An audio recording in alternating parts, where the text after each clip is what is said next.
Ray and his father are both killed the same way in this movie. They're executed by the Major, which I didn't realize until...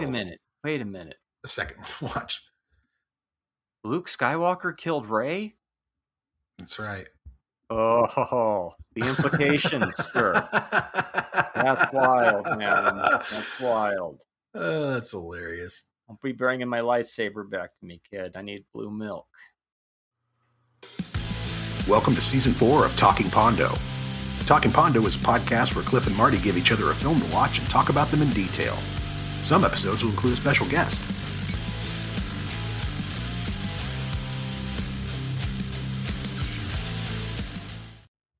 The Long Walk 2, now with 2 winners, will not be seen this week, so we may bring you the following AI deepfake. Now with 2 winners? That's where I thought they were going for a second, you know? Mm-hmm. Yeah. But I want to be true to the book. But we are back. It's Talking Pondo. I want to call it a solo episode, but it's really a no-guest episode. It's a no-guest episode. Pondo on our own-o. I'm Marty, as always. I'm Clif. And it's always so weird to introduce yourself. You know, on the Victory of the podcast, it got to the point where Kevin Connolly is like, we don't have to introduce ourselves every week, guys. The people tuning in know who we are, but the others are like, what? It feels normal. It feels kind of normal. It is, you know, and our guest today is no one. It's just... Hey, woo, no one. But what movies are we watching? Some of you probably already know because we announced them a long time ago, but... That's right. Today, we are watching The Long Walk and Scream 7. Mm-hmm. You gave me Scream 7. I gave you The Long Walk. That's right. And we've watched them. Well, I did watch them today. I did watch both of them today. I watched part of Scream 7 today. So I guess that is technically correct. Okay. We try to watch the movies sometime earlier in the week, process them, and then do the pod on them. But then you come on the pod and you go, what movies are we watching today? And it's like, but we already watched. It's like listener mail and viewer mail because they don't watch us. Maybe it would be more accurate to say, what movies are we talking about today? Right. But that's a perfect segue to listener mail. Hooray! We got a piece of snail mail. Shut the hell up. Today. And it says, looking forward to talking to you about Strange Brew and Rosencrantz and Gilderstein are dead. It's Andrew from the Too Vague podcast. Drops me a postcard talking about next week's episode. That's episode amazing. 420, and we're talking about beer. So that's going to be a fun, jam-packed one next week. But his postcard is for his new, I think this is a graphic novel of sorts, or a compilation of people's works. Called Nerd Emergencies and Other Misunderstandings. It's probably still happening on Kickstarter right now. Link in the show notes, if I remember. And if I don't, kick me and I will put them in there. So anyway, sure that'll be next week. Yeah. So next week is going to be the long-awaited for us, but you, the listener, have never heard about it. The Talking Shakespeare, Talking Hamlet, Talking Bard, something or another. I think it's Talking Hamlet, maybe? Yeah, where it's Strange Brew and Rosencrantz and Guildenstern are dead. A mashup recommended to us by none other than Drew Kalenkek himself. That's right. And he'll be on the episode with us along with Ben and Andrew from the Too Vague pod. That's right. Because as you remember, Cookie is a stupid call name. So we couldn't wait to have them back on the show. And so this should be a fun crossover event because he was like, hey, are you going to do Strange Brew? And I'm like, hey, now that you mention it, somebody else wants to do that. He wants to do this other movie. And then crossover heaven is created. So that will be next week for episode 420. Hey, Cookie. Hey, Cookie. Cookie, you got a stupid name, Cookie. That's a reference to Blue Thunder, everyone. Check it out as soon as you're done listening. It's my favorite cold opening we've ever done. All right, so any more mail or anything? No, that was just the one I saved for this one. Keep those letters coming, guys. Yes. Contact us. Hit us up in the show notes. There's a send us fan mail thing. You can send us a sound bite of yourself now. That's right. Yes. And if you're crazy enough to do it, we might be crazy enough to put it on the podcast. Yeah. You want to be the rant at the end of the show as our voices fade out. Hit us up with the show notes. What we were going to do, there's an idea for a documentary we had at one point, how not to make a movie for $6,000.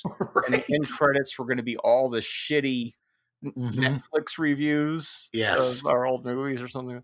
That's right. I forgot all about that. That's hilarious. Oh, wow. Okay, so what are we starting with today? Let's do Scream 7. Okay. Are they both horror films today? Because Long Walk's dystopian, but it's definitely horrific. It's horrific, but I wouldn't call it straight horror, but I would call it shelved in sci-fi like a Mad Max, but it's scarier than that.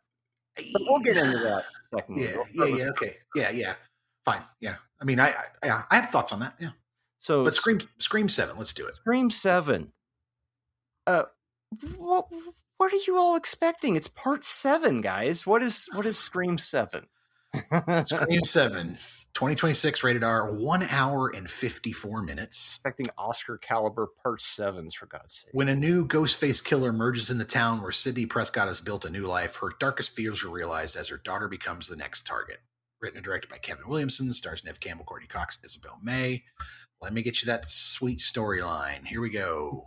When a new Ghostface killer emerges in the town where Sidney Prescott has built a new life, her darkest fears are realized as her daughter becomes the next target. It's the same thing. I almost feel like you might want to vet these things ahead of time.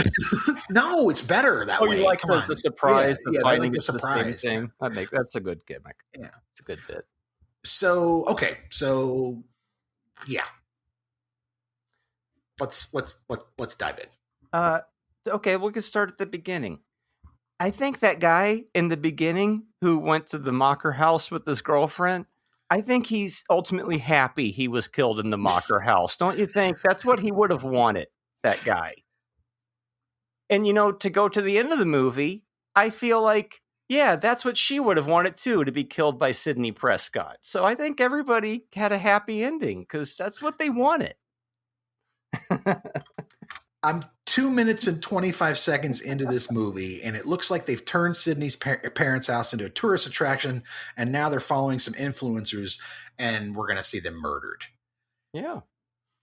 I had the heaviest fucking sigh. I was just like, oh, I feel like this movie's going to be heavy lifting.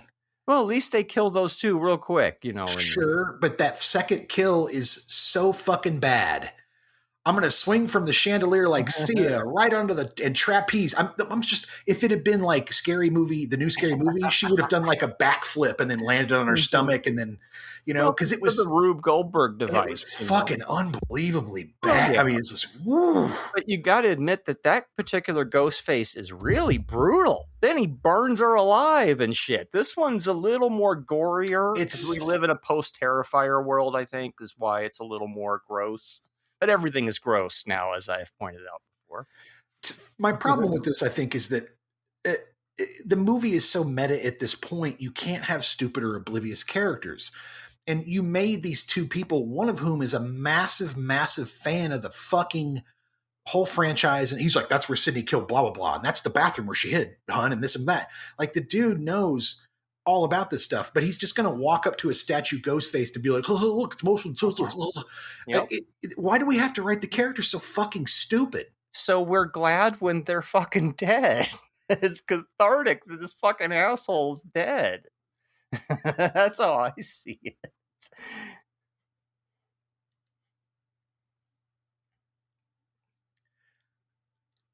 So these people they know all about the stab murders, but when she comes out of the bathroom in the stab house and can't find her boyfriend, I'm supposed to believe she just goes looking for him. Yeah. No fear, no apprehension. Why? She's just like, babe, where are you, babe? Dad. Oh yeah, they're our first two. Dad? You already know what's going to happen. And you're just waiting for it. I mean, and I get it. It's part of the format of Scream, right? You got to have the first kill to set the movie up. That's how Scream works.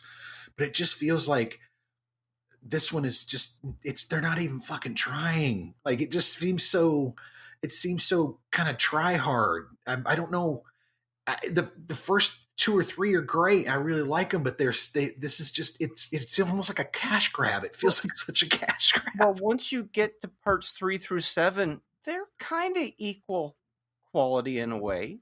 You know, there's variances of, oh, this one might be a little better or this one's a little messier, but you know, I'm just like, it's part 7. I know it's going to be dumb, Yeah. but for it to be even as good as it is was quite a surprise for me. It's first time Kevin Williamson is back to the franchise after the first two, and to me, it feels the closest to the first two since the first two. I guess. I mean that tone, because you don't have as it's trying to be scary again in ways. It's not trying to be quite as campy as it goes. You know, while as 3, 4, 5, and 6, while they do have some creepy moments, they're kind of delved back into the comedic aspects of it a little bit. One of the things I like here is we're going back to basics again. You know, we don't have Dewey anymore, so now we have the Joel McHale character, because it makes sense that Sidney would be with the cop, somebody that can help protect her and stuff, and he's got all the hit points of but Dewey as Joel well. fucking McHale, man. I mean, he does a good job. I thought he was good in the movie. All I could see was his smarmy fucking smile and talk soup, and it was just like, I thought that for a minute or so. I would have really like, preferred okay, somebody else that at least sold some physicality and seemed like somebody who was going to be dangerous. That's who Sidney would marry. Sidney would marry somebody who's going to have her back. And I'll say this, I did like when shit started to pop off and the two of them were working together, it was obvious that they were in concert, they were a team, you know, and that type of shit. That was really cool. I thought that was good writing. But at the same time, I just didn't buy his physicality. I just didn't think he's a good fit for the role. It just didn't sell for me, you know. Yeah, and that's what I felt with this movie. Is like the lawn. Yeah, I like all these kind of bad choices throughout the film. Like again, the her falling from that height onto that knife, and I'm just supposed to believe that whoever the killer is just fine. And she's a 125-pound girl falling from a 20-foot height. But that's the thing about these movies, and it's part of what Kevin Williamson has put in from the beginning. You can't decipher which Ghostface is doing the killings. And they do this on purpose. It's almost like when you're in that Ghostface costume, you can do shit that's like a cartoon for some reason. You can, you know, it's like, wait a minute. She couldn't have stabbed Dewey in part 5. Remember, they were trying to say it was Amber that lifted him up. It's like, well, how does that even work? How was she picking up David Arquette? Well, that's why I feel like the first two are much more grounded in a sort of a reality. Where at least when Ghostface is running around, or like when Sidney kicks Ghostface in the face, he goes down, gets back up, that type of thing, and there's some struggle and some fight. And there's a physical reality to it, right? Stu gets cut and he's starting to bleed out, all this type of shit. And in this one, they've turned Ghostface into, like you said, kind of like Jason, where we don't because we don't know who Ghostface is, which Ghostface killer is doing it. We don't know that they're injured. It could have been that one. You know, I think it's that way. It's a rough sale. It's impossible to determine in any of the entries who is actually Ghostface at almost any given time. It's done on purpose. I get it, but at this point in the movies, it feels like it's an excuse for them to basically injure Ghostface and say he's not injured because we don't know which killer it was. Hey, you either like the formula or you don't at this point. I don't know what else to say on that. I don't have a problem with the formula. I just think some of the choices really aggravated me. It didn't feel like it was a serious movie. And yeah, we got the Joel McHale Officer Doofy replacement, and you know, walking into the garage just to go, hey, the walls are up, and walk back up so you can just introduce the set, which later on you're going to use, is kind of like, it just, you can see this movie coming from a mile away. That's, you know what I mean? Supposed to do though. No, it's supposed to trick me. I'm supposed to not see it coming. Well, it does that too. It does tell you exactly what's happening, but constantly makes you think, well, maybe it's this person doing it, until it's not. Until you get to the end. Did you guess who the killer was? I had the girl from Pitch Perfect being the killer right from the first fucking moment I saw her. Yeah. I thought it could have been anybody up until I had Ethan Embry as the killer the first moment I saw him. I was like, oh, it's the dude from it's TB the bass player from That Thing You Do. He's the killer. Like, it was just, I don't know why. This movie was like, it was like looking at a house that's built with nothing but glass. Like, you could just see right through it. You know what I mean? No, it wasn't like that for me. I didn't know any of that stuff. Mm, mm. And so the other thing about they don't have Randy anymore because it was kind of a mistake probably to kill him in part 2 because you kind of Yeah. need that character going forward. And now you have Now you have the ability to do it. His what are they? His niece and nephew. Yeah. And they're his relatives, so they're kind of filling in the Randy part now. So now we have a Dewey and a Randy going forward. So it makes the formula work a little bit better, I thought, because without those, it's like, oh yeah, you're missing a little something. And it was he's putting important those in same part 5 to kill Dewey because it makes that movie more impactful. But then, it's like they kept saying, Sid, you should have been in New York. It wasn't right without you, even though I still enjoyed that one a little bit too. One of the things I most enjoyed about this one is Scream 5 and 6 felt like they were kind of reactions to things like the Star Wars sequel trilogy and how to do the legacy sequel and the replacements of the old characters and a lot of satire on that. And that's why I thought those were very strong. And now with this one, we're another generation removed from that. So this is one of the first movies that I've seen where the millennials are old and the Gen Zs are like, you're the old fuckers. And then the Gen X are like, oh my God, we're like the real old fuckers over here. You're past your prime.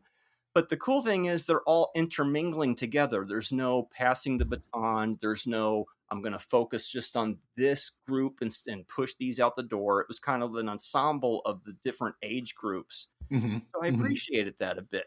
Mm-hmm. Because it's like, oh, that's cool. I haven't really seen that in a movie yet. Mm-hmm. Okay.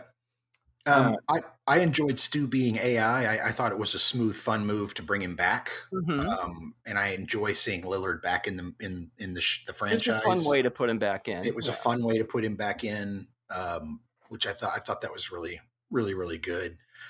Grace McKenna, I don't know why that. I just. Oh, she didn't last long, right? Yeah, I don't enjoy her acting, so I was going to kind of see her go. Another gross killing where I'm like, I like the intensity of the kills, but they do get a little too gross for me. But I like the kind of the quickness or the way it's shot and edited. It kind of has that punch, that I enjoy from these type of movies. Why would you create a safe room with an exit, with an obvious exit? Like it's again that dumb. Is one of there's some fucking dumb, man.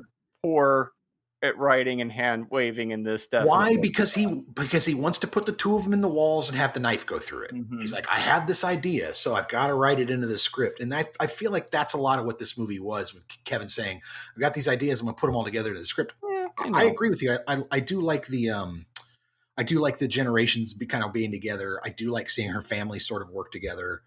I wish somebody else other than Michaela played it just because of the physicality. I feel like she would have married an actual, I don't know.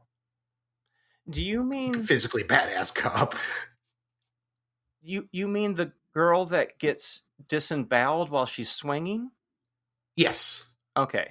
Yeah, because she's out of the movie pretty quick. So yeah. I was good. She was on Mad Men for years and wild, crazy. One of those weird writing choices, and they kind of have to force it in, is like that house at the end. It has as many monitors as freaking Rollerball. Right? She's going from room to room, and here's another monitor of all the AI stuff. And it was kind of neat where they go through all that. But I'm just thinking this is like fucking Rollerball, where he's got the TV in every room showing the same shit. As a callback to that classic episode there. One of the main. Go ahead. I was gonna say there's a nice little Jurassic Park moment in the kitchen. It's a very the two kids in the running from the velociraptors type of thing, which I thought was kind of fun. One of the main contentions this movie has online is, I loved it until the ending. I thought the reveal was weak, and I'm thinking that fucked up the whole movie for you when you knew what it was right away. And then on my rewatch, I'm thinking, well, it's the only way that even kind of makes sense because we know Stu ain't fucking back. And apparently in the test screening, there was a post-credit sequence where Stu was watching the news or something, but the audiences were like, nah. And I thought about it. I'm like, yeah, that would kind of disrupt what the whole point of the movie was. It was somebody using her past to get to her, and of course, a deranged fan. It makes sense. The Randy aggregate, she kind of nailed it when they were in the bar. Like, it's somebody who's obsessed with Sid from 30 years ago when she was killing a ghost face every year, and like, why have you gone soft and disappeared as the crazy logic? Because you don't need a whole lot of a reason why you're doing it. You're just fucking crazy. We've seen that happen in so many of these movies. And it was fun to see Ethan Embry in a role that I almost didn't recognize him in. Yeah, it was a pleasure to see him in the role. I'm a fan of his work anyway, so it's always fun to see anybody from that thing you do. It's like seeing Jimmy show up in Super Right. Flash. Where you're like, oh, nice, cool. You're still working. I like that. That's fun. It's like I like seeing Gale Weathers show up and run over that lame Ghostface halfway through the movie, and she comes out, tells the cops to fuck off, and I'm like, yep, that's Gale Weathers. More hit points than anybody in the fucking franchise of Scream. She doesn't do a whole lot in the movie, but what she does is it's very human. She got fucked up in part 6. She almost died in that one. And so to show her come back in this one and have the nerve damage, and it's like, it adds more of the human element to it. Like when they get to where she finally has the interview with Sid after 30 years. And if you've lived with these movies since they've come out, and if they've had any kind of meaning to your life, it's like you've aged with the characters, and if you're still here, you've survived with the characters. And it makes me think of the older movies and older parts of my life of people who aren't here anymore. And so when they go into some of the more dramatic parts of the movie, like the whole "Why I Named You Tatum" and stuff, I don't know, it gets an emotional response out of me because I have more of a attachment emotionally to the series overall. But I do understand there's a lot of goofy shit and there's some bad writing choices, but I'm just kind of giggling. I think myself. I think if you're a fan of the series, the nostalgia will get you and you'll enjoy it. But I think you're having to overlook a lot of bad choices to enjoy it. Like, well, and a lot of slasher movies and make up a lot of excuses. Like, well, it's this and that, so on. And well, I get it. Genre. What we do with not, I guess. We tend to do that with the things we like, and I do it with series I like, and so on. Where I'm like, well, I make excuses. That wasn't too bad, so on and so forth. And there are movies that I fucking really like that people hate, and whatever. Well, it has issues. I like it, so that's it. And enough of the swings that are different choices for a slasher movie were enough to where I'm like, I expect a lot of the tropes to happen, but at least they're doing some stuff that I haven't really seen before, and I always appreciate that. If you can throw 3 or 4 different things into this genre that I haven't seen, then it's going to rise it above some of the ones that are just doing complete cookie cutter. And it made more money than any other Scream movie, so apparently audiences responded. Well, it's because Sidney comes back. That's why. That's why people came back. She came back to the franchise, so that's why. Why do they hate it just for the ending? Are they mad because Melissa didn't come back? I know a lot of people have made it political. I don't know. I don't think it's, for me, it's just not a very good movie, not a very good version of Scream. So I would have been annoyed with the ending too. I think to me it was pretty obvious who the killers were, right? Like, we go to the place where where so and so was kept, and it's a crazy house, and then this really nice guy helps us out. That's the killer. Bam. Well, it's telling you, but it's also telling you, well, maybe not. But it's not telling you maybe not enough for you. But for me, it was constantly deceiving me. Because I know how these movies like to make it real obvious, but then pull the rug out from under you. But then you go, well, of course it was Billy Loomis. And to go back to Loomis again, I kind of wish Halloween was part of the discussion this spooky season, because that's the one that goes between the Scream and the Psycho for the whole slasher phenomenon. We'll get to that in another day. But there are some shots straight out of Halloween in this movie with the Ghostface mask blending in and out of the background, right? I immediately thought of like, oh, that's that Michael Myers shot. That's a Michael Myers shot, yeah. It's about 10 minutes of this movie at the end is just straight up Ed Wood, eat your heart out, girl on girl violence. And I mean, it's like, It's like I a wonder return to who that, part I 2 of wonder it. who that's for. I don't need to see her face fall off, but I It's appreciate the action. Like, her daughter kind of becomes the new Gale Weathers / Sydney in a way. It'll be interesting to see what they do moving you forward. can see that they're setting the daughter up to sort of take Mhm. Sydney's place to a certain extent, or at least to have some sort of God, a Scream 8 at this point. Oh, it's happening because this one made more Um, money than any of the others. I don't understand why. Other than the fact that again that Sydney was out of the series and that she comes back and the fans want to show that they like Sydney being in it more than Melissa, and then there you go, right? Um, Oh, and of course, the whole at, Janet at, Lee, Jamie Lee Curtis thing. There's that too. at one point, Ghostface takes a meat mallet to the fucking head and just gets back up, Mm-hmm. and I'm just like, these. This is my problem. These are either people or they aren't. I don't know what's reinforced under that mask. It is Oh, part 7. Maybe they've got a little more it's body armor. He did get fucking shot, and he had the bulletproof vest. So, but of course, the movie doesn't show you any of that. That's all conjecture. it's all conjecture. That's what I'm struggling with. It's like, well, maybe he did, maybe he did. Who knows? I don't know. The movie's not going to tell me. But as far as a part 7, I've seen worse part 7s. They've completely diverged at this I point. don't. They're still trying to be the same storyline here. I don't think I've seen a bunch of part 7s. If I had to guess, I'd say the best part 7 I've ever seen, just right off the top of my head, would probably Star Trek Generations. I think that's number 7. It certainly is. First Contact. First Contact is 8. Yeah. Yeah. That's a pretty good 7th installment of a franchise. In comparison to that, this is pretty low the totem pole, in my opinion. I like this more than Generations. I like to compare this to H2O, whereas that's the 7th Halloween where Jamie Lee Curtis comes back after 20 years. And I think that was Kevin Williamson also. That's a pretty decent part 7 that a lot of people fucking hate, that I still enjoy. Friday the 13th part 7 is the New Blood, where he fights basically Carrie, the telekinetic girl. It's the first Kane Hodder. It's kind of where they start to jump the shark, but there's a little fun to be had. And what's the I guess Star Wars 7th would be Force Awakens. Force Awakens, yeah. Oof. Well,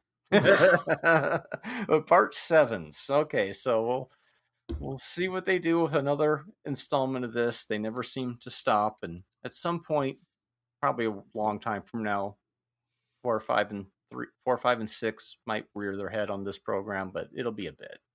I just wanted to get to this one because I really liked, more than anything, the intensity of the kills. There were some stupid shit, putting the guy's head on the tap, and but I liked, I thought the kills were pretty mediocre for the most part. The Joel McHale thing with the, wrapping him up in plastic like he's in Lethal Weapon 2. Oh, fuck, man, it's like, this motherfucker's tough, and it's like, yeah, he's got hit points, because there's got to be people that you can't kill in these movies, because the great thing about these is the storyline continues. Back in the 80s, you'd kill the survivor at the beginning of the next movie, and you lose all these possibilities of any kind of continuing storyline for the most part. But this one, but it does make it contrived. But hey, James Bond was fucking disguising himself as an alligator at one point, so. Yeah, but then they come out of that, and then it depends on the Bond too, and it depends on the season, right? Mm-hmm. But and we're there are way more. I have 27 Bond movies. There are way more good ones than there are bad ones, right? Mm-hmm. But I think for the Scream franchise, I can't say the same thing. I can't say the same thing. I think they start to drop off after 3, man. Well, they do. And they do have they have their own moments. Mm-hmm. This had its moments. I don't want to be so down on the film. It had its moments. There were things that I either laughed at or thought, but it took me a while. I could see things coming. I didn't jump as often as I hoped. It's a little long. It's a little long. So, I'm shocked that it made as much money as it has, and I'm still trying to figure out why. I'm still trying to figure that shit out why. But I'll say this, production-wise, the look of it, all the effects that they used, the way that they put that shit all looked great. It just, the story was just like, man, well, it didn't work for me. All right. So what are you giving this one? 2. All right. 2. I give it 3.5. I'd give it 2.5, but as right there in the middle was something, but that starts to lean into like something I might rewatch, and this is not something I'm probably going to rewatch. Yeah, this is my favorite one since the first two. I Mm. still like 3, 4, 5, 6, but this one had enough emotional resonance with me where I'm just like, yeah, thank you, Kevin Williamson, for kind of reminding us what this was all about in the first place, at least what I thought. Not perfect movie, but 3.5 for me. It felt like an echo of the past. Mm-hmm. That's what it felt like, it is. Like an echo. But that brings us to The Long Walk. The Long Walk. Judy Greer, will you give somebody else a fucking chance? What is The Long Walk? The Fern Mayo back fucking again. Everything. Anyway, The Long Walk, 2025, rated R, hour and 48 minutes. Bacon. A group of teenage boys compete in an annual contest known as The Long Walk, in which they must maintain a certain walking speed or get shot. Directed by Francis Lawrence, written by J.T. Molnar, Stephen King, stars Cooper Hoffman, David Johnson. Let's see here. Storyline. From the highly anticipated adaptation of the master storyteller Stephen King's first written novel and Francis Lawrence, the visionary director of the Hunger Games franchise, comes The Long Walk. That makes sense. An intense, chilling, and emotional thriller that challenges the audience to confront a haunting question: how far could you go? Mm-hmm. So. Yeah, this is from the Bachman books, as we know them. It was published as Richard Bachman as a novel back in, the 70s? Short story. It was a very small short story. It was like a novella almost. It's not very long. That book is expensive as shit if you can. Fuck yeah. Yeah, I wish I wish I had my Stephen King collection from the 80s, man. It's like, we have such an interesting history with the Bachman books as they were combined. The Bachman books are 4 Stephen King novels that he wrote under a pseudonym early on in his career. They're some of the earliest books he wrote. This book he probably wrote in late 60s, early 70s, something like that. Is that how old this one is? I think this is 70, 71 maybe. It's basically classic literature at this point. But around 85, because it was the height of Stephen King mania, he's cranking out a classic novel every year. His film adaptations are coming out left and right. So his publisher is like, we're going to reprint those 4 books and call them the Bachman books and put them out as a full thing. And I remember seeing it at the grocery store, another fucking bestseller and shit. And so those 4 books were Rage, The Long Walk, Road Work, and The Running Man. Yep. And it's interesting because we also got a remake of The Running Man just recently. So we got Walking and Running, same fucking book, same kind of dystopian future in a way. Kind of. He's predicting reality TV shows and horrible game show trends of the future with this. He didn't know Survivor. Definitely. He's definitely there. Yeah, I mean, he's definitely predicting Survivor for sure with this. Like other than the fact that it's because it's television and there's liabilities in real life, nobody's going to die. It's that, because if you remember before they really switched the format up, the first 20 seasons of Survivor, man, these people were losing 20 or 30 pounds and tapping out because they just couldn't, mentally and physically keep up with being out there. They're sleeping on the, like we talked about in Send Help, sleeping on the beach and getting eaten alive by sand fleas and shit. And so, yeah, he's definitely predicting that very early. That's a very good point. I always thought it was interesting. I finally read all these 4 books about 20 years ago. It's out of print because Rage after Columbine, I guess that was when, because that's about school violence and hostages being taken. And that book is out of print. So the Bachman books, you can still find a copy of it, but it's kind of expensive. And a copy of Rage by itself, forget it. You can pay your mortgage, basically. Now, the interesting thing about Rage is when we were in high school, Cliff wrote Stephen King a letter asking him if we could adapt Rage into a short film. This was before the dollar movie Stephen King Film Festival and all that shit, because this is a long time ago. And you know what? He actually wrote Cliff back. You don't have the letter anymore, but I remember seeing the letter. And basically, what did he tell you? Like, the rights of his books are taken kind of when they're published, but thank you for writing to me, because a lot of people just go ahead and make the fucking thing. And then I got to tell them cease and desist, something like that. So we've always had that weird attachment to that because we worked at the public access station. We had access to cameras and we had some as much of a hellhole our high school was, we did have some cool teachers that would let us shoot a small movie in one of our classrooms. I can only imagine where we would be right now if we'd done that instead. And then Roadwork, the other book from the Bachman books about a guy who won't be moved out of his house, still my favorite novel from that one. My favorite Stephen King book altogether. But I remember reading The Long Walk and thinking, like everybody else thought, this is one of those unfilmable movies, right? If somebody does finally make a movie out of it, it's going to be fucking brutal. Yeah, And so, I felt like you could make the movie. I felt like that was one of the more approachable you ones knew it would happen eventually, because of but the fact that mhm. it's not like I didn't like Running Man is way bigger of a production than this film is because Yeah, of yeah. all the futuristic sets and the shit that you have to build, right? And so I haven't seen that new one yet. which is one of the reasons that I wrote him and asked about Rage, because Rage basically takes in Yeah. all in one schoolroom, all with that type of thing. So it would end up being, and the Long Walk and Rage have a similarity in the fact that these kids all build a camaraderie amongst each other, and it becomes the kids against the Mhm. system, It's whatever that classic is. Stephen King stuff. It's Yeah. classic Stephen King, and it's some people claim that Long Walk has to do with his interpretation of Vietnam and Oh, things it's like that. totally fucking And dumb. he said, he's stated as saying, I was 19 at the time, so it's quite possible, blah blah Yeah. blah. But it's more just about Marching dealing with off to like your the death, fact that man, for no reason. the world is kind of fucked and it's bleak as fuck, and there's no Suddenly. hope and there's no way of getting out of it, right? Yeah. Which is the saddest thing about this fucking movie is watching Pete realize that at the end and ask for the carbine, Mm-hmm. right? Where it's just like, seeing this on film, because when I read the book, it fucked with me. Yeah, It's like reading, if you haven't ever read The Road by Cormac McCarthy, that shit'll stick with you. Like you'll think about that for weeks afterwards. And the brilliance of that book is the fact that he never names those characters. They're always called the man and the boy. Yet by the end of the book, you're so emotionally attached to those two that it's just unbelievable. And it's the same with The Long Walk. You get so emotionally attached to Ray and Pete and the rest of them, and watching them get picked off one by one, it's inevitable, but it's still so fucking painful to watch. It's that classic Stephen King storytelling, and the fact that he hit the ground running with these early books and he has it in there. It's like, it's so good. Oh, he's a fucking master storyteller. Yeah, and this is easily one of the best Stephen King adaptations, I think.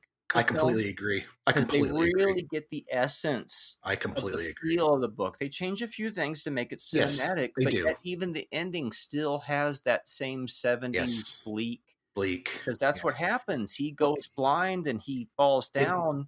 In the book, he just keeps walking. Yeah, I remember in the book, like the very end of the book, if I remember correctly, they're grabbing him and talking about you won, and he's just pushing people away and just dying. He's just walking. He just keeps fucking walking. He's lost his fucking mind at that point. He's watched.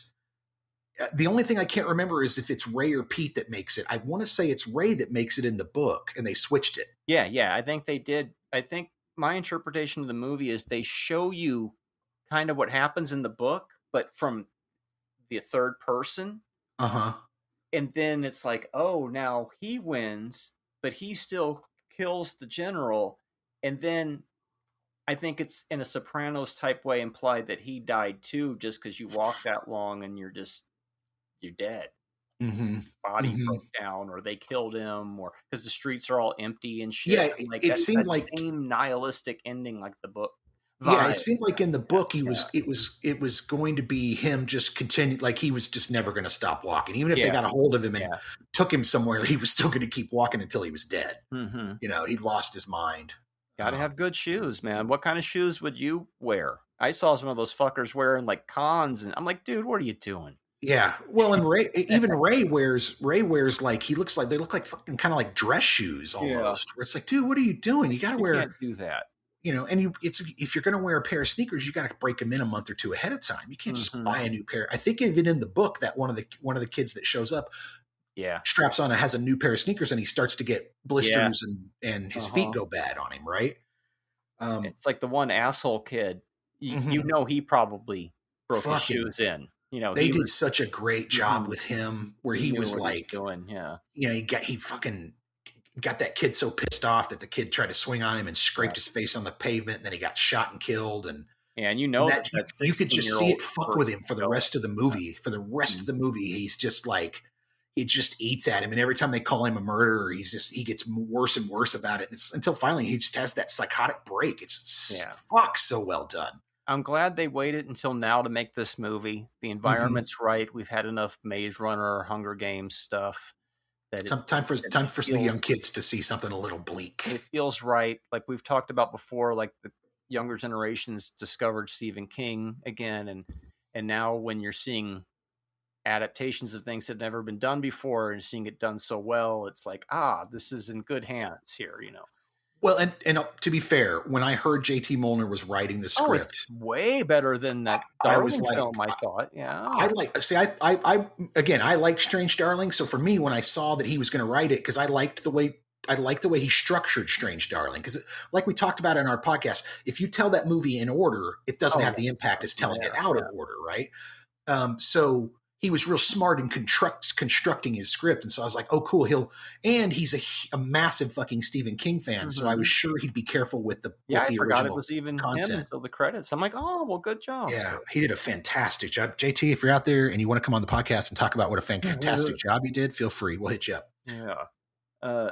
One of the things I also appreciate it, and I think it's because the book is probably over 50 years old now, and so it's kind of gone into that classic literature, to where they left all the old references from the book in the film. They didn't update shit. You get the candid camera, you get the Clementine. There's a couple other things that it's like, oh, that's a little old-timey, but I appreciate that because it's closer to the source material, and that's how they would do with the classic books. So you're showing me the old nihilistic 70s in a way, but in 26. So I liked that. Like and subscribe. So yeah, I mean, I think all in all, Molnar did a great job with the script. I really do. I mean, I think he crushed it. Right. Who was the DP on Strange Darling? The DP. Hang on just a second. I'd have to look that up for you. Right, because it was somebody unique. It was their first time. Was it? That's interesting. But he was an actor, right? Right. I just can't think of the name right now. Well, that was Strange Darling, wasn't it? Strange Darling. Yeah, just to go back to the other Molnar movie briefly. Yeah, Strange Darling. He got Giovanni Ribisi to shoot. That's right. So he should have gotten Ethan Embry to be the DP on The Long Walk. That's where I was going with that. Joe Willems is who directed this, and who shot this, and he shot Finch. Hunger Games: Catching Fire, Hard Candy. Have you seen Hard Candy? Oh.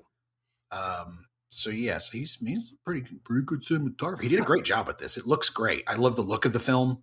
I wanted to say, we talked about how dystopian it is, and how where do you shelve it? Where do you shelve it? Because I like the fact that it doesn't show a lot of technology, and the technology that it shows looks like those pedometers that they give them to tell how fast they're walking. Those don't look like iPod. They don't look like current technology. And so is this in the 80s? Is this like a break in the 80s where suddenly Russia beat us and now we're rebuilding our country, or the countries have broken, US has broken into two factions or whatever. I found that part very fascinating because it doesn't look like now. And that's why I say it's more true to the book in that respect. Yes. Like it's showing the dystopian future that was written in the late 60s. Which is why you have all those old references still intact. So it's, I love the fact that these early King books are becoming classic literature, and now the film adaptations are being respected a little more. Like they've made so many King movies throughout the years that now they really got an idea how to take his voice and put it on screen. That's a very good example of it. No, that's a good call.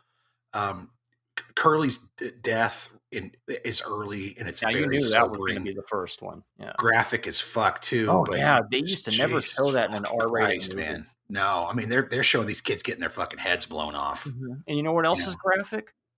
Thank you, Jackass, the motion picture, for making it an R-rated movie, and you can show pooping now.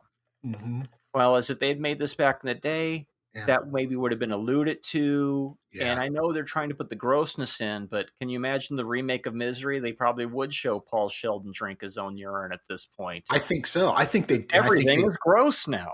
I think they chop his foot off and then cauterize it with the blowtorch like it is in the book, right? Like, I will say this. I mean, it's how do you avoid it here, though? Yeah, you have to have it. Yeah, they use it in a good way. It's gross as shit, but it's shocking, and it's supposed to be, because that way you go, this isn't just a nature walk, guys. This isn't a game where the gun's going to say bang. Right. You know, it's tough watching Pete and Ray get close during that walk, man. You know there can only be one winner, and you almost want to tell them to stop fucking talking to each other, right? Like, don't become friends. But don't get to know each other. Holy shit! The moments are what's important, because they know that's all that they have left in life. They've just make it to the next moment. Soldiers marched off to war. Nobody's coming home, and you're dying for no reason. But you think you're dying for a reason. It's such a nom thing, and I love that doesn't seem to be changed either. Mm-hmm. There are these great moments, much like in a war movie or anything that's like where there is a comrades in arms. There's always a very dark. There's always a very very dark humor. Mm-hmm. So you've got these moments of great levity that give you this lift, and then they escape before you're dragged back down to the reality that these kids are gonna fucking die. Mm-hmm. Like these kids that you're laughing at and kind of liking. That poor kid who's like, I'm going to write a book. And they're like, you're going to write a book, dude. If you make it, you're going to be rich. What are you doing? Yeah. You're not making it through this. You're not thinking through this. No, not at all. But there's also that moment where they're talking about Ray's mom, and Olsen's like, oh, she's beautiful. You know, like, your mom is a beautiful lady. And and he's like, shut the fuck up about my mom. And they're all laughing and just ragging on him. Perfect. You know, just a perfect moment. That fucking walk up the hill where you lose 10 or 12 of those kids. Yeah, they took that path on purpose. Of course they did, but wow. It's funny because, you know, I listen to that Brett Goldstein pod, and he does not like the Lord of the Rings movies too much, but he liked this movie a lot. What is the difference between a movie about walking and a movie about walking? Well, I think we know this one's a lot more intense. Way more intense. Way more. The hobbits get to take little breaks along the way. They don't have. There are no breaks here. Yeah, and there are no adventurous sword fights with orcs. I mean, you are on the trail with these poor kids, and it begins to set in the more that you watch this movie. You know, because again, pow, and another one, and pow, another one, and you're just like, fuck me. And you're not going to have that hopeful ending where he's all, my wish is 2 winners. No, you know, but I wonder, franchise. Because it is open to where they could keep making these, and much like Survivor, the rules get weirder each time. And oh my lord, I hope not. Please don't fucking do that. You know, it does seem like it's. And I don't know if we'll get as many as Children of the Corn movies. Where are they up to, like 10 of those now or some shit? But I was sitting there going, "Yeah, Long Walk 2. Oh shit, man! It's like Saw or Final Destination. You know, where we can tweak it a little each time. Oh, now there are 2 survivors this time. I hope there no way they're going to do that. But, you know, if you do it, you can do it in a way that you can make it good, but you could also make it bad, right? I can't see it. It's a one-off story. It needs to be a one-off story. That's what I think too. But it needs. I feel like the long walk needs to end after this. Although in the book, I don't think it does. Right. 22 minutes in and the title comes up. I thought I'd seen the title at the beginning, so it shocked me. It's a really cool way to do it, right? To get you so deeply into the movie and then throw that title card at you is I loved it. It's like, what? I absolutely loved it. With Fern Mayo and then 22 minutes. all the kids screaming "fuck the long walk" was one of my favorite moments. Olsen's death is rough, man. Poor fucking Olsen with the, you know, I'm going to chew this gum, and me and this gum are going to make it all the way through. And, you know. But you're right. It is a 70s nihilism of, that old knowledge is illegal now. And how many times have we seen that in like misty movies from the 70s? You know? Well, the thought police are coming for you. Yeah. You showed your kid jazz. What are you doing? It's like jazz is out of control. Stranded in Space, or the long the long chase where Lee Majors has the last gasoline fueled car and he's illegally driving to California where you can still use gas. It's all these weird 70s, Yeah. But it has Chris Makepeace in it of My Bodyguard fame. And then it moves into a much more violent one. Like, I mean, then you get in the 80s, you get Mad Max and shit like that. You get these super violent dystopian. And this feels like it goes alongside those, but it's definitely more horrific. I agree.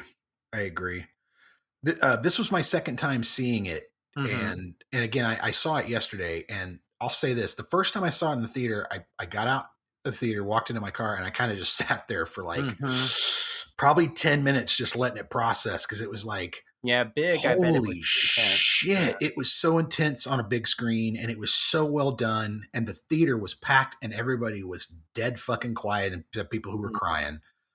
And I just remember thinking, God dang, that was a powerful piece of cinema I just witnessed. Just as far as just evoking emotion and showing you these kids kind of creating this esprit de corps, this camaraderie, while also watching them get shot one at a time. That's why Stephen King is a tough good, watch. Yeah. And so early on to write something so gut wrenching, like a precursor to The Stand or these other books that he would do. Yeah.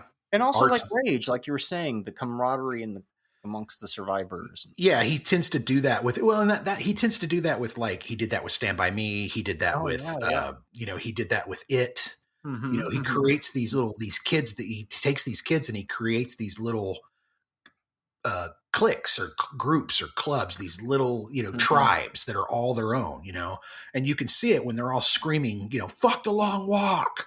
And they're all just laughing, fuck the long walk, and poor Art, his death is just the fucking worst. Like, oh my God, dude. Yeah. That's tough. And it does like I was saying with the other movie and also with Psycho, it does it's telling you exactly what it's going to do, but maybe it won't do that. Oh shit, they're going to get shot. Oh shit, he's back. He's walking again. Okay. So it's these moments of where it pulls the rubber band and it snaps it back, where you're like, you don't really know exactly what's going to happen from moment to moment. Well, you keep thinking that maybe that, like, surely they'll get to the end and there'll be some other resolution. Surely they're not going to fucking shoot Pete or Ray. Surely that's not going to happen. And all 4 Bachman books are kind of nihilistic 70s dark stories like that. All oppression against the man, trying to fuck with me, and we're going to push back, kind of thing. What did you think of the end? Now, Thinner, on the other hand, is not. That's that's a bit different. But like, what did you think of the end and the change? Did you have any problem with it? I really liked it. I thought it honored the story of the book, and it adapted it to film in a way that made sense, and it still had kind of the same conclusion. Ambiguous, but ultimately I think everybody died. Yeah. Whether they shot him after he shot the general, or he just collapsed from exhaustion himself, or you've been walking for 200 miles. I've been walking my whole life. Yeah, and then they end up walking about 340. There are some, again, Molnar's writing. And I'm sure he'll say, I'm just adapting King's words and King's the writer here. He's made it cinematic. He really isolates these speeches at the right times for these characters to happen in the right moments to really, really build some emotional ups and downs, right? And you just ride that with these fucking kids in this book. I'm so happy that this movie came out as good as it did. This is early on as a teenager. This is one of my very favorite Stephen King books. And I always thought somebody could make it, but at the same time, having seen other things that they've done with King's work, I was like, they're going to fuck that up too. Right. Yeah. They're going to mess this up. But no, they didn't. I mean, and after Misery, I thought it was, especially once I saw Misery, I was like, well, maybe they can, because they changed Misery just enough so that it wasn't super gruesome. Again, no cutting off of the foot and the blowtorch, but hitting it with a friggin' sledgehammer is pretty damn gruesome in and of itself. Well, it's like we were talking about Psycho last time around, like in 1960, that was really whoa. And in 1990, when I think that Misery came out, that was like pushing 90 or 91. Yeah. Yeah, it was shocking. But again, when you've read the book, you're like, oh, okay. I figured they'd change that because there's no way you could see. And like we talked about, I think if they redid Misery now, that's exactly what they do. Yeah, She'd take that foot right off and they don't blowtorch water it. down the stuff. Like I never read Gerald's Game, but that movie is fucking intense. Yeah. And they figured out a way to film that one as well. I think Marcy did the effects on that one. Did she? Doing these hands and wrist stuff with her, but it's just she's super talented. Fucking movie. And I'd never read that book, but that one was like, and it's another example of they're not holding back in these King adaptations anymore. Well, and that's a Mike Flanagan movie too. Oh well, that makes sense because they did directed by Flanagan with him after. Yeah. So that makes complete sense. Yeah. I never saw the second part of It. The remake of It. I only watched the first part, and I thought it was okay, but I never watched part 2 because everybody said it was well, not everybody, but most people did. And I've always had an affinity for that miniseries. I thought that was pretty good. But I never read that book either. I've read most of King's books, like almost half, but he keeps writing so much stuff I can't. Yeah, he keeps writing so much stuff I can't keep up. After the mid to late 90s, I haven't really kept up much with him. Yeah, that's where it gets spotty. I know his early stuff. I've read almost everything. Yeah, up to Pet Sematary, pretty much.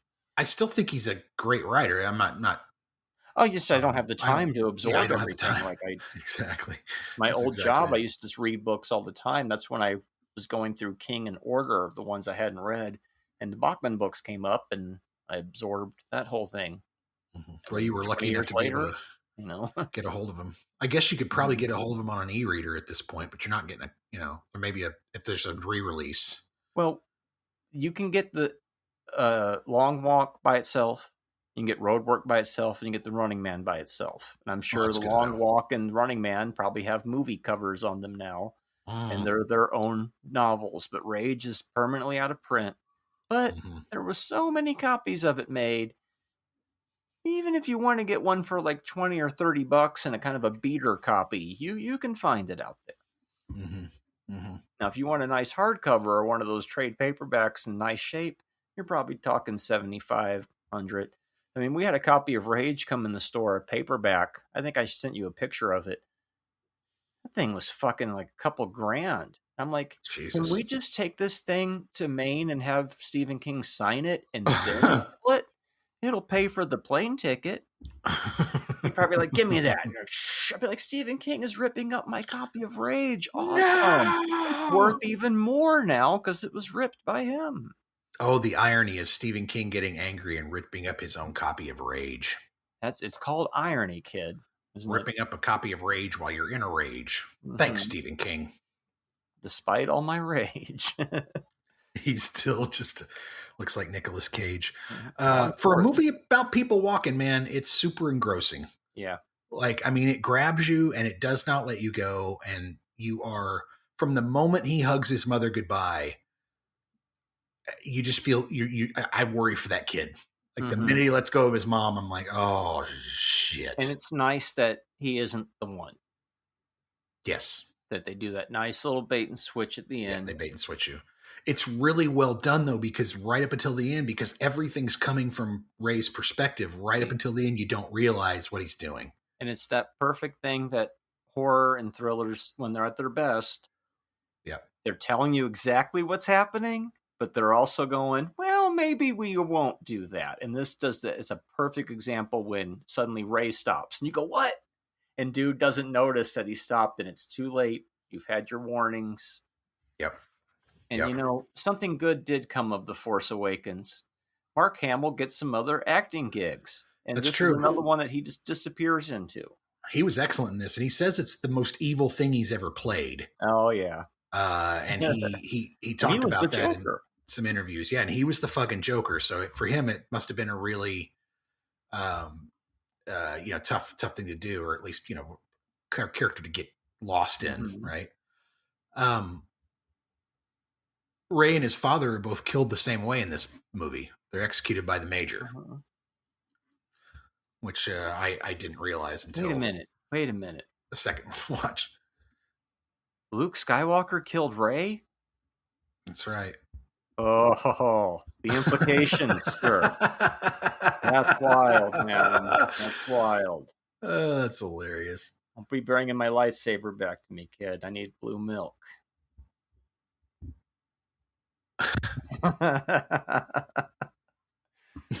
Wow. Is that on purpose? We'll never know. Yeah, it's what's the other guy's name? the other guy, Ray and Pete. Ray and Pete.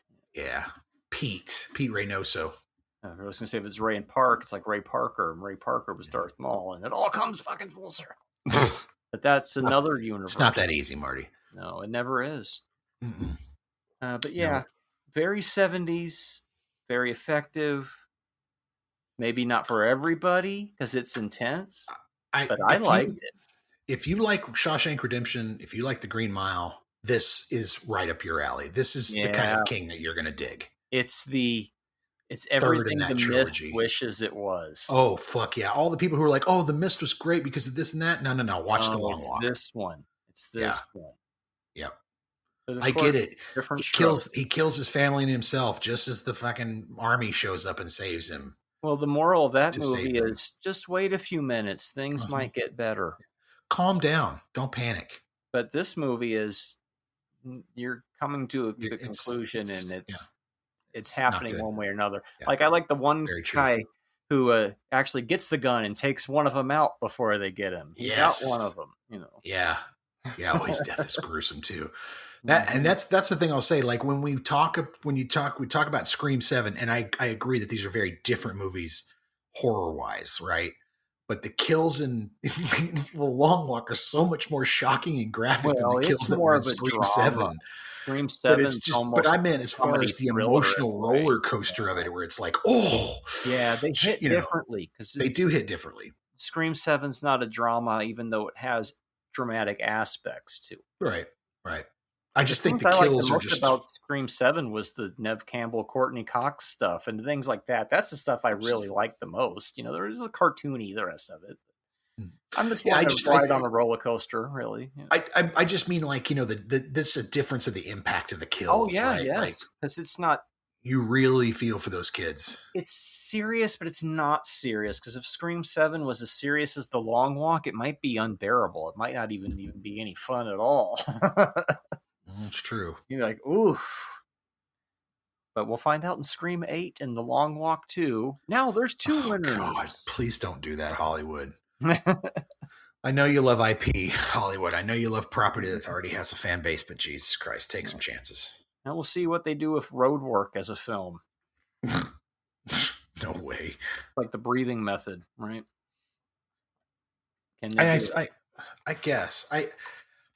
I really question I question the logic and the wisdom of taking Rage out of print over Columbine, because we can see that taking it out of print didn't stop any other school shootings from happening. Well, exactly. And I also heard it was about some other shooting as well, but still, I mean, it's not a blueprint. It doesn't. I guess. Yeah, it's not a blueprint. It's not a how-to. It's not the anarchist cookbook. And actually, what that book does, from what I remember reading it, is kind of talk about what these kids are going through and how they're dealing with shit, right? Well, so maybe the person said that they use that as their blueprint, but it's also, like we've talked about before, and it's even like the reason they changed Scream 3. That was going to be about Stu from jail masterminding the kids in school, but Columbine happened, so they scrapped that.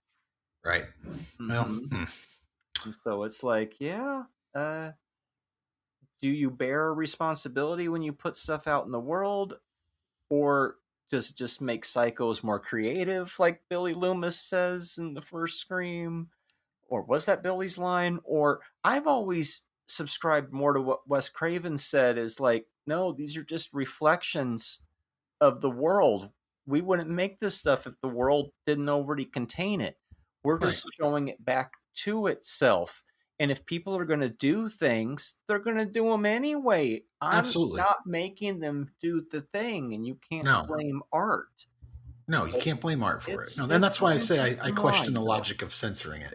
Yeah. Of taking it out of print. I think when you take it out of print, then you can no longer have a discussion about it, and it may be a decent facet of the problem to have a discussion about. And again, like you said with Wes Craven, this shit's been around. I mean, there've been scary fucking stories for thousands of years. Of course. And you can still get a copy of Rage. It's not that hard. It's really not even that expensive. So, well, that's good. I mean, it's good that it's out there. I just, again, I think it's weird. It's like probably draws more attention to it, actually. Yeah, that's true too. But he makes more money selling those other 3 books individually now. What I would love to see is they've done 2 from different seasons. Let's see. We've got Shawshank, we have At Pupil, and we have Stand By Me. The only one that has not been done they did is Breathing Method. The Breathing Method. That's the one I'd like to see done. I think might have been a Twilight Zone episode in the 80s when we were talking about that before. I used to have all this shit memorized. I knew so much about Stephen King, but I don't know if that's a true fact anymore. But it feels like that would make more sense as a 30-minute adaptation than a movie. Yeah, I think you'd have to invent some stuff to kind of get it to that hour and a half.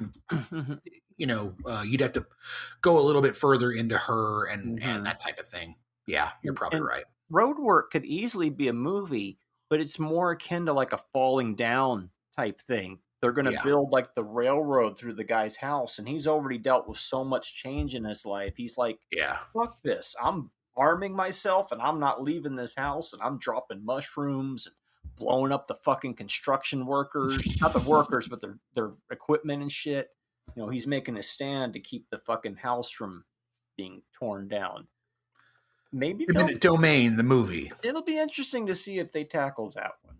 But I really, really liked that one because it's different for King, but I really liked that one. But anyway. Well, I have to say, for a Stephen King movie, this is probably, I mean, I have to go through them and list them, but this is easily top 10. Yeah. Probably top 5. As far as book to movie, really good. It's just really, really good. What do you give it? Giving this one? No, I'm going to go 4 stars. Honestly, I think I'm right there with you. Fucking solid. It's a 4. Yeah, it's definitely a 4. I've watched it twice now, and I would easily watch it again. Yeah, I would easily watch it. Way better than it had any right to be. I know. I couldn't believe it when I saw it in the theater. I was just like, "Holy shit!" Trepidatious for the reasons you said. I thought it might be too bleak. Trapped in. It was actually very good. Emotional impact, pacing. I mean, my God, just and the acting is also fucking spectacular. Those kids in that movie are awesome. And y'all like Sinners and Weapons. Don't sleep on this one. It goes right in with it. Yep. So you're going to look back at this time period in horror movies, and those are going to be like some of the standout ones. Yeah, that'll probably be seminal. I completely agree with you. I completely agree with you. That's a good call. So even though we had to watch 4 movies this week, we did, guys, for the show. We did it for you. It was some interesting viewings, definitely. Yeah, that was worth it. It was worth it. I really, really enjoyed The Long Walk. I thought it was just excellent. Scream 7 was a fun diversion. It's not something I'd watch again, but like you said, it had its moments. It had fun things about it. Yeah. I just thought, and if you're marathoning them, it fits. Yeah, for me, the silliness and predictability kind of overshadowed the things I liked about it. But what do we got next week? Love it so much. They're like old friends revisiting. I hear you. And I'm like, I survived still too, motherfuckers. Dewey might be gone, but we're still fucking here. Oh, speaking of which, at the very end of it, right, where like it's the very last part of Scream 7, and Sidney says something like, where is it? She says, past my prime, fuck you. and I feel like that was I started laughing hysterically. Yeah, I did too, because I thought about our interaction. Yeah. But the funny thing is you are 4 days older than Neve Campbell. I know. Neve Campbell, meet Clif Campbell. Yes, that really happened, people. That did happen. It really happened. Okay, what do we got next week? Next week is probably going to be another guest episode for you listeners, but next time we do one of our no guest episodes, we like to announce the movies. So I've got a little bit of a coin toss for you here. Oh, okay. You can pick a new movie or newer movie like we've been doing, or you can have an older movie from me. Which one would you like? Just did Psycho, and we just did Scream 7 was new. I'll take a new one this time. You're going to go for the new one. Okay. So let me type something real quick here. I want to make sure I It's okay. I can edit this stuff. It's not a problem. say this correctly. But if I babble while I'm typing it, right, then it becomes part of the podcast. Yeah, and you see it becomes like content. It's all planned this way. Okay, but yeah, and I looked this up the other day, and I taught myself it, but I want to still make sure. So we watched Green Book a few weeks ago. Correct. And I was like, okay, well then let's dive into some more of these recent, more dramatic movies that I haven't seen. And what better one to choose than another movie with Mahershala Ali? Mahershala Ali, I believe. Mahershala Ali. Damn it, I probably didn't say it right. But got pretty close. I got pretty close. Okay, so our movie is Moonlight. Moonlight. Interesting. Yeah. I remember that doing pretty well at the Oscars, but I haven't seen that. It's the one that won the year where they gave it to La La Land by accident, right? Okay. Well, this movie that you're going to get is dude again. He was very good in Green Book, so let's see. Yeah, no, he's a good actor. I'm interested in that. The one I'm going to give you, I think, is yeah. So I'm trying to cover some of these movies that you've seen or that you haven't seen that are sort of in the zeitgeist, right? Yeah. Or that were very big type of movies. Mm-hmm. Okay. So I'm going to give you The Martian. Oh, I haven't seen that. I know you haven't seen it. Well, the audience found those two. So that way I figure talk about drinking your own urine, right? Yeah. This will be this will be interesting. Talk about drinking your own urine. This is going to be two definitely different movies. One is sci-fi and one is Martian. We're going to space, guys. Nobody bring Jinx along with us. Right? Oh my God, no. Jinx put Max into space, Marty. Mm-hmm. Well, all right. That's going to be an interesting combo there. Yeah. Okay. Yeah, that'll happen soon. All right. Well, folks, tune in for that. Oh, shit. You want to get out of here on a quote? Mm-hmm.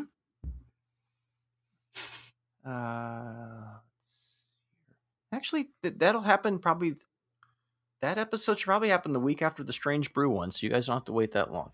Okay, cool. So here's a weeks. Yeah, here's a quote for you. Give me a quote. We should not have left Tatum alone with Gen Z Billy Loomis. Hey, Olsen, you want to go for a walk? See ya.